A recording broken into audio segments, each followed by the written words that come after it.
फरीदाबाद लॻ वॾे बेतल में 50 ॿारड़नि जा तुर सुन्नत कराया विया।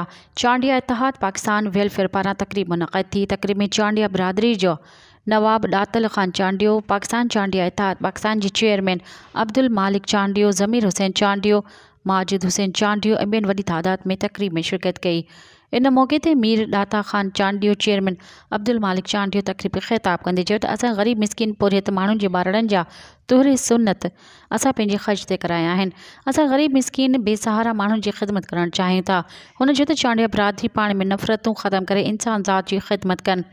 हुननि चयो त चांडिया बिरादरी पंहिंजे औलाद खे तालीम ॾियारी वञे त जीअं पंहिंजे मुल्क ऐं अवाम जी ख़िदमत करे सघूं। मज़ीद ख़बरनि ऐं तफ़सीलात लाइ विज़िट कयो असांजी वेबसाइट www.awamiNewsHD.com ऐं ॾिसंदा रहो अवामी न्यूज़ HD।